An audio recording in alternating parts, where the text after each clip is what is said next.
Bismillahirrahmanirrahim. Assalamualaikum warahmatullahi ta'ala wabarakatuh, and a very good afternoon to all of you. I welcome all of you here today to our webinar on mental hygiene. I thank you all for coming here today, as your presence will give us a lot of meaning in our discussion and will help us spread the message to everyone. I will initiate with the introduction to mental hygiene. Without further ado, let us start the presentation. I will now proceed to the next slide. First, an introduction to myself. My name is Asfaruddin bin Ahsanuddin, and I am from the Faculty of Science and Technology. I am currently undergoing my degree in mathematics, and I'm currently in my second year. I'm happy to be here discussing with all of you, and I hope you will be happy with my small presentation. Let us move to the next slide. So let's start off with knowing what is mental hygiene. The APA definition states that mental hygiene is a science which suggests measures for prevention of mental illness and the restoration of mental health by the cure of mental illness. Generally, mental health is a science which studies laws and means of curing mental illness. Mental hygiene also suggests measures for the development of balanced personality and adjustment. Put simply, mental hygiene is preventing mental illnesses and being able to treat it when it occurs. I will now proceed to the next slide.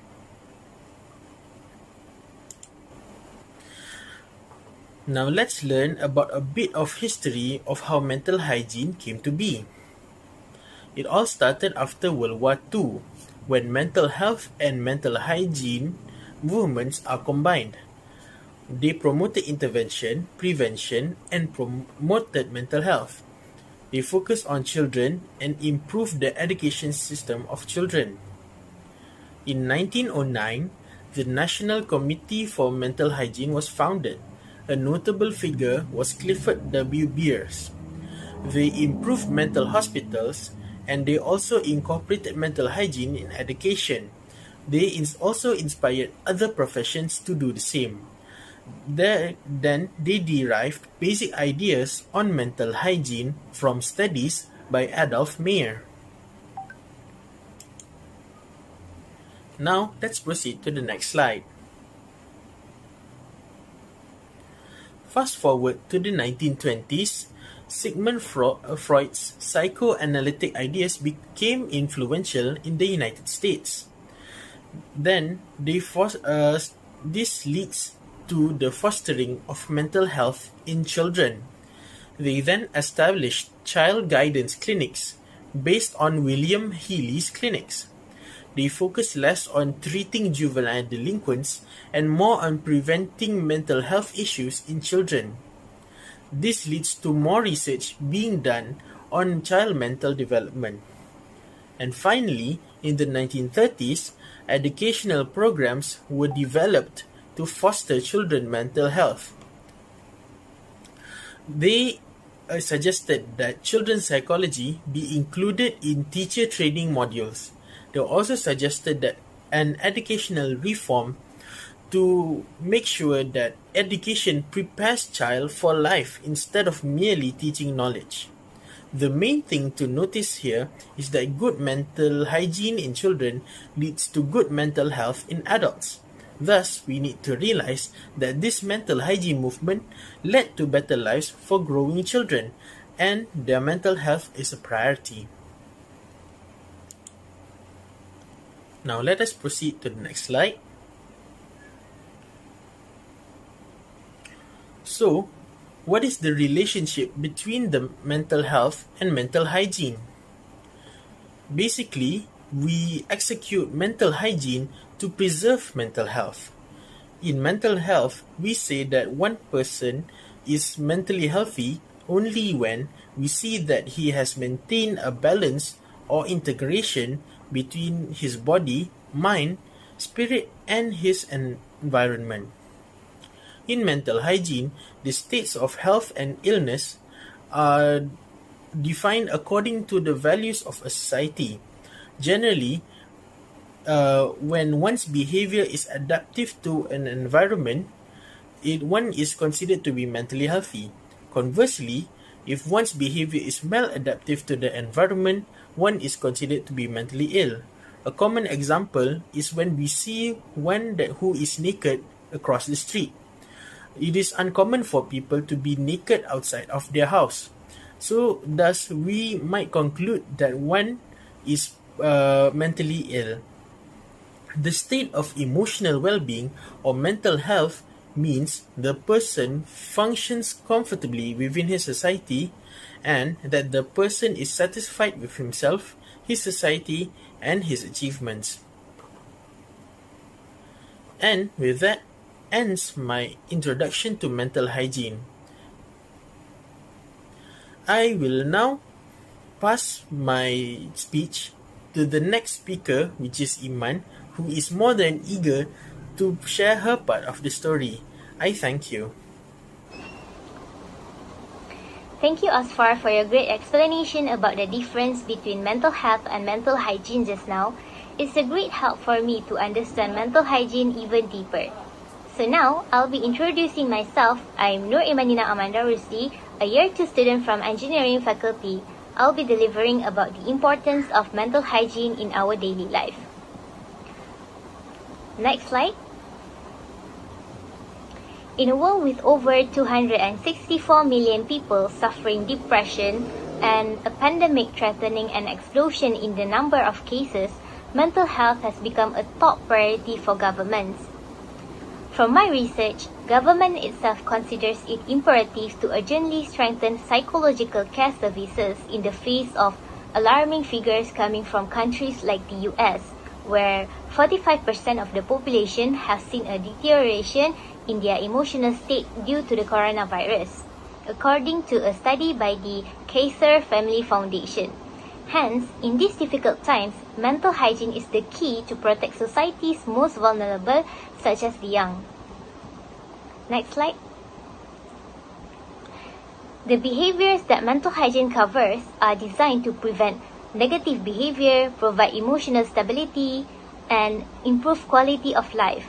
Good mental health enables us to learn, reason, interact, produce, face difficulties, and put our best face on things, to quote a few examples. Mental hygiene can prevent mental disorders through an understanding of the relationship that exists between wholesome personality development and life experiences. The preservation of the mental health of the individual and of the group, and also the discovery and utilization of therapeutic measures to cure mental illness are some of the purpose of mental hygiene. Next slide, please. Of these three approaches, preventive, preservative, and curative, the most significant and modern approach is the preventive approach. This approach is very much influenced by principles of public health. According to my research, this approach is based on the principle that the best way to ensure well-adjusted individuals is to surround them with environmental influences which will enable each person to develop his full potentialities, to attain emotional stability, and to achieve personal and social adequacy. Preventive mental hygiene begins in the home, and its principles are important even in the school and other areas. Next slide. Just as physical fitness helps our bodies to stay strong, mental fitness helps us to achieve and sustain a state of good mental health. When we are mentally healthy, we enjoy our life and environment and the people in it. We can be creative, learn, try new things, and take risks. We are better able to cope with difficult times in our personal and professional lives. Sometimes we feel the sadness and anger that can come with the death of a loved one, a job loss, or relationship problems and other difficult events. But in time, we are able to get on with and enjoy our lives once again. Nurturing our mental health can also help us combat or prevent the mental health problems that are sometimes associated with a chronic physical illness. In some cases, it can prevent the onset or relapse of a physical or mental illness. Managing stress well, for instance, can have a positive impact on heart disease. For example, if we practice mental hygiene in our daily life, we tend to care instead of worry. Like in parents' case, if mental hygiene didn't empower us, we will tend to worry about our child instead of care about them. This is because when we practice mental hygiene, we will only look at the positive traits, leading us to not think much about the possibilities of getting negative things happening to us. This also helps us to live a comfortable, peaceful life. Next, mental hygiene. Mental hygiene practices help us from setting too much expectation on ourselves. When we desire something, we will just work hard for it without overdoing things above our own limitations. This helps us from getting the heavy workload we put ourselves into because of our own expectation beyond our limit. It will also help us to not stress out thinking about ways on getting things that beyond our limit. I believe mental hygiene also helps us a lot on how to intend instead of promise ourselves. What I meant here is, instead of making promises with our own self, we will just comfortably doing what we want to do. Like I know setting a promise within yourself could be helpful sometimes, but if it's a too high expectation, it could tire yourself for trying hard to achieve it. Hence, mental hygiene helps us to look at things from a positive perspective and will help us to live a better life. And as what Asfa mentioned just now, mental hygiene is usually promoted by mental health personnel, as it usually starts after the individual comes for consultation and initiates treatment. Hence, mental hygiene plays an important role in ridding your mind of destructive, negative thoughts and filling it with positive affirmations and self-esteem boosters. So, it is crucial for us to practice great things to look after our mind and keep a good quality of life. I think that's all from me. I'll pass the floor to Raja to talk about mental hygiene practices for us to practice in our daily life. Thank you. Assalamualaikum warahmatullahi wabarakatuh, and hi, my name is Raja Nabila and I'm a second year civil engineering student. I would like to thank Asfa for the brief introduction and history on mental hygiene and mental health. Thank you, Iman, for the brilliant talk about the importance of practicing mental hygiene. Now, what's left for me to deliver to you is the practices of mental hygiene. So, move on to the next slide. I have separated the ways into two, which are the do's and don'ts. So, without further ado, we go on to the first on your to-do list, which is to cover your basic needs. I believe this is the most fundamental facet of all. The bottom line of practicing mental hygiene, I would say, you will need to have adequate amount of sleep, proportional and balanced diet, and take care of your physical hygiene. Those are very essential functions towards physical health. And we all know how mental health and physical health serve each other for the sake of our well-being. Now on to the fifth, which is social life. Human beings are sociable by nature, so share your concerns, share your feelings to the person you trust, or simply enjoy with them, because loneliness, as stated by Dr. Guy Winch, a very famous psychologist, he said that loneliness could lead to distortion of perceptions and scramble of your thinking. And the last in the basic needs section is objectives. So you have to set your goals, but make it reachable, make it realistic. And let's start with the small ones, because that's how you grow and move to the another bigger venture. And goals also stimulate the need to act and keep going, so you won't go stagnant. And stagnant is bad, because an empty mind is the devil's workshop. That is when all sorts of misconceptions and distortions happen. Now move on to the second aspect to focus on is to learn self-control.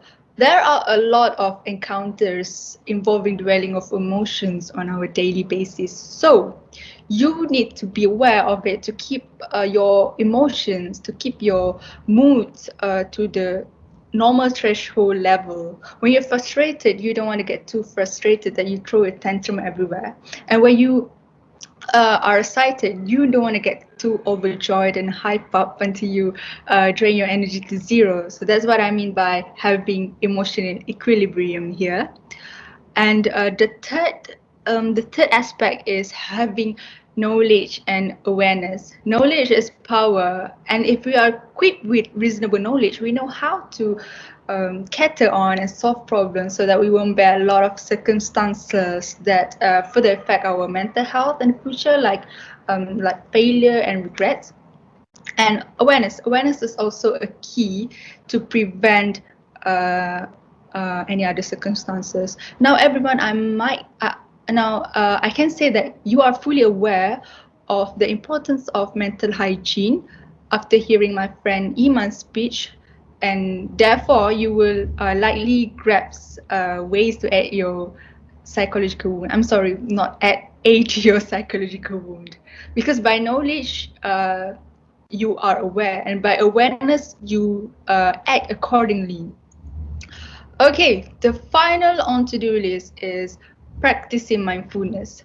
The definition of mindfulness is experiencing your surroundings via your senses, via your feelings, without any judgment, without any interpretation.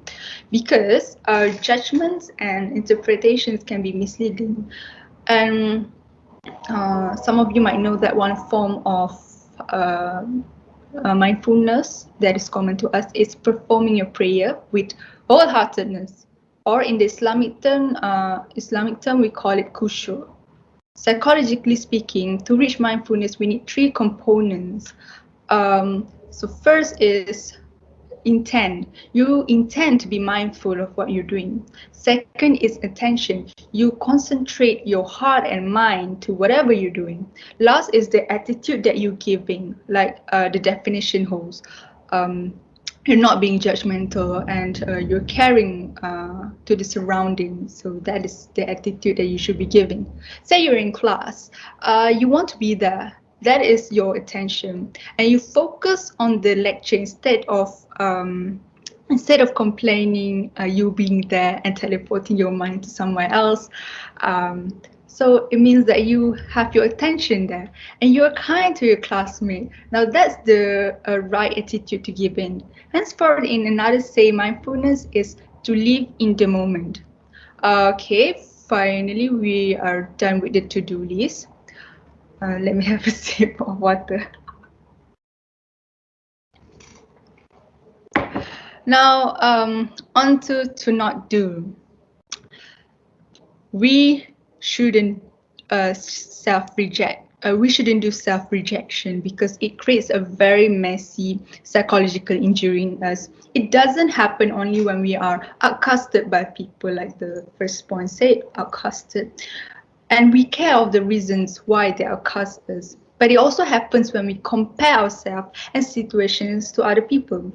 By nature, the mind always convinced that we're not good at something because that is how we survive. That is how we favor. We favor of being great. We favor of being better. We even centralize a superior group that we justify as better, and we want to be not the same as them. If not the same as them, we want to be even better. That's how it works. But do not transgress yourself to question and doubt your self-worth. That's the start of self-rejection. Okay, the point, seeking others' affirmation and approval. If you care too much about how others think of you and you put too much effort to reach a certain standard set by others, those standards are apparently not your true self. Therefore, you cannot do so. And when you fail to do so, you feel rejected by the society. So stop sabotaging yourself. Second to not do is prolonged loneliness. Okay, I do not have points for it here. I have mentioned loneliness under covering your basic needs section, saying loneliness could lead to distortion. I want to be reasonable here. Sometimes loneliness or solitude can be empowering and helpful because it gives you tranquility and setback moments. Even creativity is at peak during long time. But if it goes for too long, that is against our nature, which is getting warmth and response from other, like I said just now. Lastly is mind shifting, which is opposed to mindfulness. You won't be happy if you are at work. You won't be happy if you are at work, you're thinking at home. I'm sorry, let me rephrase that. You won't be happy if you are at work, you are thinking of home. And when you are at home, you're thinking of work. It's best if you settle the current engagements that you are in at the place suited and meant for it. Do not let the burden of work stress you out at home. That's what I mean by it. Okay. That's it for the to not. That's for the don'ts. I'm gonna wrap up my part with a classic and a nostalgic video. So enjoy the white video. dresses with blue satin sashes, snowflakes that stay on my nose and eyelashes, silver white winters that melt into springs. These are a few of my favorite things. When the dog bites, when the bee stings, when I'm feeling sad, I simply remember my favorite things, and then I don't feel so bad. Okay, this is the final tip that I would like to share to you, which is to favor those little enjoyments around you. Okay, based on my personal experience, if I got too stressed out of my work, I will stop doing my work, and then I will favor the smell of the newly cut grass, and I will rearrange my furniture in my bedroom so that I can, the small changes that you do actually help your mental health. So that's all from me. I hope you all enjoy our presentation, and if there is other inquiries, you may drop it on the comment below. I do not know if you have comment. That's all. Thank you for joining our forum today. Okay, let's end our video for today, our live for today. Bye.